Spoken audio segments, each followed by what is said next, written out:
Welcome back po sa Kutsaji Vlog mga kapatid. God bless po sa lahat at magandang umaga po sa inyong lahat. Kung ano-anong uring dako naman mayroong kultura po kayo. Kung tanghali, magandang tanghali po. Kung gabi naman po, magandang gabi po sa inyong lahat. Dito po sa bansang Pilipinas ay alas 7 ng umaga po. God bless po. At sa mga nag-subscribe po, thank you. At buong puso po ako nagpapasalamat at sa mga nag-like at nag-comment. Na-appreciate ko po yun. Sa mga hindi pa po nag-subscribe, subscribe na po kayo. Kung mabigat naman po yung subscription, kahit yung like na lang po. Masaya na po ako nun. At na-appreciate ko na po yun. Thank you at God bless po sa inyong lahat. Short lang tayo, short video lang po tayo. Ang tatalakayin po natin mga kapatid at bibigyan natin opinion at reaction yung tungkol sa kaganapan sa Quadcom. Yung hinamon nila yung dating Pangulong Digong pumunta na pero kinancel nila. Okay. Bigyan natin ng opinion at reaction. Pero meron po ako ipapanood sa inyo. Yung kaganapan kung bakit kinancel at bakit, di ba? Kung ang base doon sa ganang mamayan ng INC, nandito na yung matanda, si Tatay Digong na nasa Maynila na. Tapos, di ba, alam nilang may hearing, ba't kailangan i-cancel? Alam ba nangyari? Di ba? Yun yung bibigyan natin ng reaction at bibigyan natin opinion. Salamat po at po. Bago ang lahat, God bless po sa lahat. Okay po, God bless. Ito, unahin na natin, panoorin natin yung kanyang kaganapan dyan sa diba? Dahil lang po. Okay. Ito po, pakinggan natin ha. Kung papaano ba, di ba? Bigyan natin. Pangulong Duterte ay may paunang pasabi na ayaw na niya tumalo, di ba? Ay, mga kapatid. Hindi, imbitahan natin ang Pangulo. Marinig nila nagdidadalo. Ayan. Dapat dumalo yan. Oo. Pero ngayon, kinumpirma na po, kumpirmado ng dating Chief Presidential Legal Counsel at Presidential Spokesperson Attorney Salvador Panelo na ang Pangulong Duterte ay pupunta bukas. Okay. Antay na po ang Pangulong, pupunta na siya bukas. Kanina pang umaga, kahapon pa At ang katunayan niya ron, hinto pa pala. Dito natin sa kabila tayo mga kapatid. Hindi ko lang alam. Yan talagang nasa Metro Manila. Ang sabi ko ni Panelo, wait, Quadcom, you don't need to subpoena or to invite. Kukumprontahin. Na kailangan mo palabas ng tagdon yung wala nang contempt. Yung sa abogado niya, padadalan daw ng ano eh. Yung testifikatum. Ano ba ang tawag doon? Ang sabi po niya, miyembro, mga House Squad Committee, Quadcom, lalong-lalo na ka na, kukumprontahin ka ni Pangulong Duterte. Oo, kasi sabi nyo, mag-i-hearing kayo ng Martes, ng Miyerkules, 10 a.m. bukas. Anong 11? Tama ba? 13 pala. Pupunta na ang Pangulo, wag na, dapat nandiyan kayo lahat, ha? Gusto kayong makita ng Pangulo? May boses tayo, gusto mo pa marinig? Ganun ba? Ay ka na, sige marinig ka, sige, baka sabi nyo, you're putting words into words is another horses. Ay sige, pakinggan natin ang pahayag ni Atty. Salpanelo. Okay. Sige.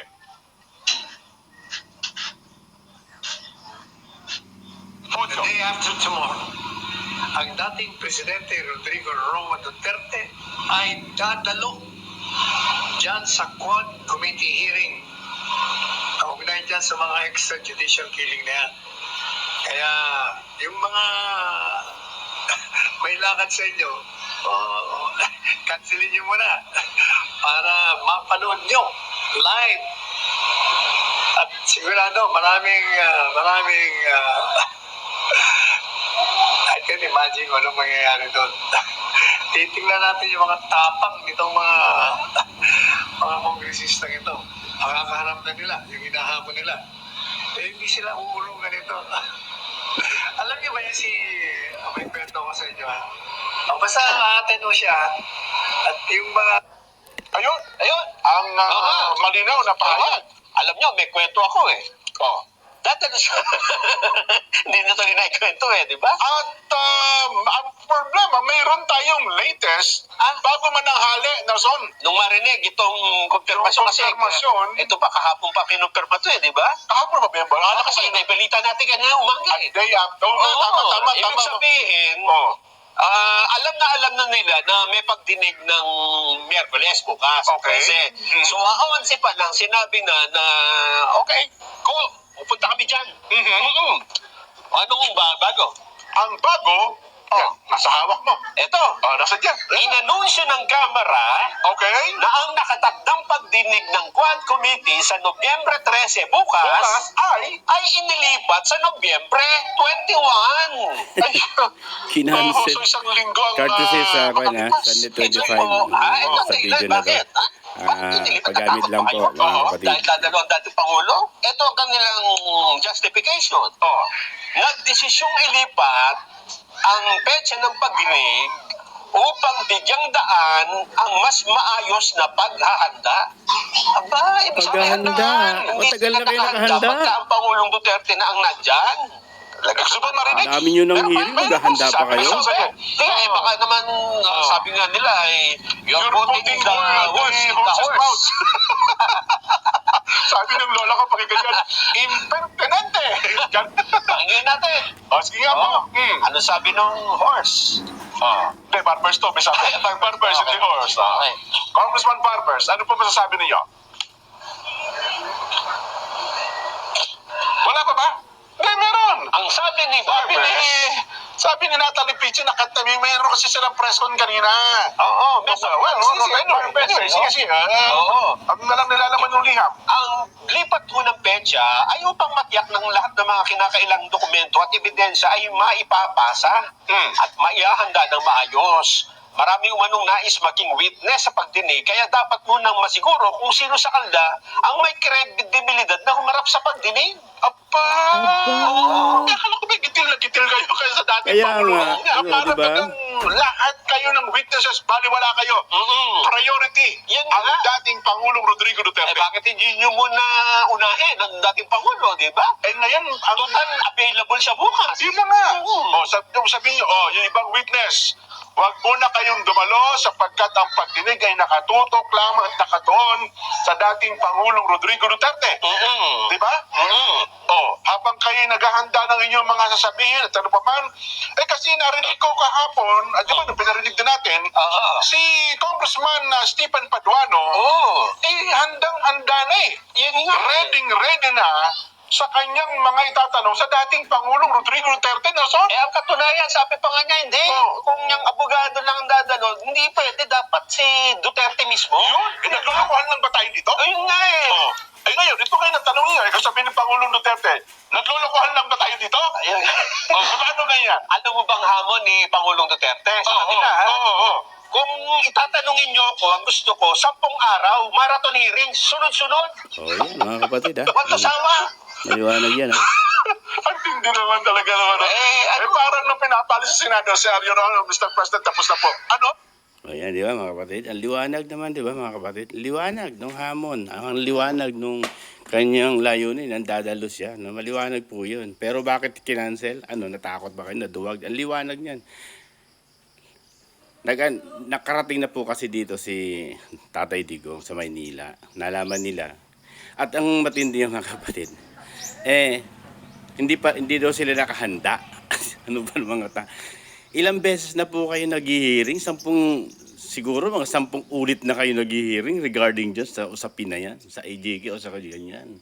Tapos hindi po kayo nakahanda. O baka naman hindi pa nakahanda yung mga scripted nyo. Di ba? Ganon lang mga kapatid.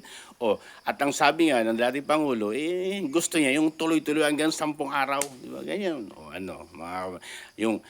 Ang matindi dito kasi mga kapatid, tingnan mo mga kapatid, naggagalaiti sila, galit na galit yung Paduano na yun, yung mga, di ba? Tapos nung pinuntahan sila, ika-cancel, di ba?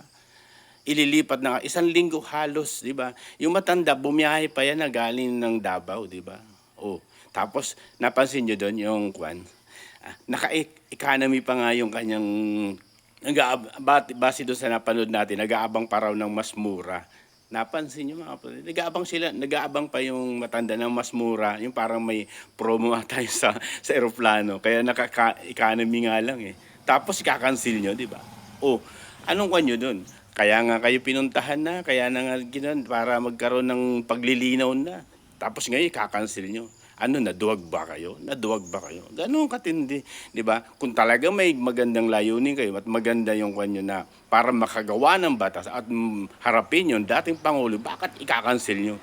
Unahin nyo kung may mga, kasi ang dahilan doon, nagpa-press conference po kasi ito si Barbers, Congressman Barbers, na bali marami daw kailangan kunin ng mga resource person at mga na dapat kausap o kunin. Nadulas pa nga kaunti eh, na kung anong, kung may script kung sabi script, di ba? Dulas pa nga eh. Kung yung mga testigong darating kapanipaniwala. Yun daw. Pero hindi mga kapatid, tandaan nyo, almost 10 days times na, 10 times na o mahigit na ata yung hearing nila tapos hindi pa po kayo nakahanda. Ano ba yan? Ang dami nyo ng sinayang na pera ng bayan. Pero pag yung dumating na at yung para bang hinahamon nyo na duwag o ano pa kayo pala ang magkakancel ng hearing, di ba? O nandito na yun. Galing pa ng Davao, matanda na yung biyahe ng matanda, di ba? O tapos nag-effort na bumunta, tapos ikakancel nyo. Buti kong, sabi nga, buti kong pamasahe di ba? Hindi lang yun eh, yung pagod eh. Di ba? Hindi lang naman ito, for example, kung nandiyan lang naman siya sa may Pasay o nandito lang sa may Quezon City, napakalapit lang. Pero hindi, Davao po yun. Alam niyo naman, matanda na yung tao, di ba? O, tapos papabiyahiin niyo uli yan, yung ganyan. Di ba pwedeng ituloy na yung ito? Dapat ngayon nga po Miyerkules to eh, di ba? O, ba't kailangan i-cancel, di ba? Siguro nagkakaroon kayo ng tinakawag na kaba. Tapos yan nga, di ba? Base doon sa lumabas na report, nahuli na daw si Garma sa US, pasama yung, di ba? O ano, sino nagpalabas niyan? Bakit nakalabas ng bansa yan, di ba? O, kung talagang maganda yung kwanyo, yung tinatawag yung nagtatapang-tapangan kayo, lalo na si Paduano, di ba? O, kung tatapang-tapangan ka, ba't hindi ka mag-motion na wag i-cancel? O ba't di ka mag-raise out diyan na hindi pwedeng i-cancel yan, di ba? Ganito, nandito na yan eh. O di ba? O sige, try mo nga. O. Barbers, what kailan, di ba? Congressman Barbers. O, dapat nga, yun nga sinabi ng ganang mamamayan. Iuna nyo na to di ba? Sa kwan nga, tingnan nyo nga sa mga pagbibili ka ng mga, di ba? Bibili ka ng mga pangangailangan mo o kaya magbabayad ka ng mga bills mo. Di ba sino ba inuuna? Di ba yung mga senior citizen? Seniors na yan, yung mga dapat mauna dyan, ba't hindi yan ay pagkakanselin nyo? At iunahin tong dating Presidente Digong Duterte. Senior citizen, napapagod din yung tao, di ba? Dumating na, ba't i-cancel nyo pa? Anong ibig sabihin nun? Hindi pa daw kayo sila nakahanda. Sa tagal nyo ng paghihiring, hindi pa kayo handa. Ang dami yung kwan eh. Ang dami yung paligoy-ligoy, di ba? Tuluyan nyo na, di ba? I-contempt nyo na. Nandyan na yung tao, ba't hindi nyo pa isagawa yung hearing? Diba? Ang dami yung dami yung paligoy-ligoy. O yan, impeach nyo na si Sara. Ganyan lang, para magkaalaman na. Diba? Para makita na. Ganun lang naman na. Yan lang naman ang, alam nyo po mga kapatid, hindi naman tayo pinanganak kung kailan. Alam naman natin kung sino tinutumbok nyo. Yan, nandyan na yung matanda, tumbukin nyo na. O talagang, Paduano nandyan na yung matanda. O mag-raise out ka dyan. O magkuwang ka. Yung tinatawag na, magsalita ka niya na hindi pwede i-cancel. Nandito na yung kwan, tuloy na natin yung hearing na yan. O, di ba? May kuwang ka naman eh. May karapatan ka naman, di ba? O, for clarification. O, magsalita ka diyan. No, tuloy na, nandito na. Ewan ko kung darating itong umaga, kung tutuloy pa rin sila sa Congress, yung kasama yung ang kasama ata nila diyan si Attorney Panelo, di ba? Kasama yung matandang Digong, Tatay Digong. Andiyan na eh, di ba? Wag yung puro grandstanding kasi kayo eh, di ba? Dumating na yung, di ba? Doon nga, inuulit ko nga po, di ba? Pag time na may pangangailangan ka, bibili ka sa mga store, sa mga restaurant, kakain ka, magbabayad ka ng bills, di ba? Sinong inuuna, di ba? Yung mga senior citizen. Pabayaan nyo ng mga ibang witness o mga resource person diyan. Yan siguro i-cancel nyo. Yan, isalang nyo na, di ba? Dahil nandito na eh. Tapos papagurin nyo pa yung matanda, di ba? Para magkaalaman na. Isalang nyo na. Di ba? Hindi yung Hindi pa handa. Sa tagal ng paghihiring nyo, hindi pa kayo handa. Anong klase kayo, di ba? Hello, di ba? Hindi pa handa yung script nyo, siguro. Nagtatanong lang. Hindi pa handa yung script nyo, di ba? Para ano? Para, di ba? Kung ano-ano mga pag... Sige, di ba? Gawin nyo na yung kung nararapat. Nandiyan na yung matanda. Isalang nyo na yung kung talagang, yun, nilabas nga yan.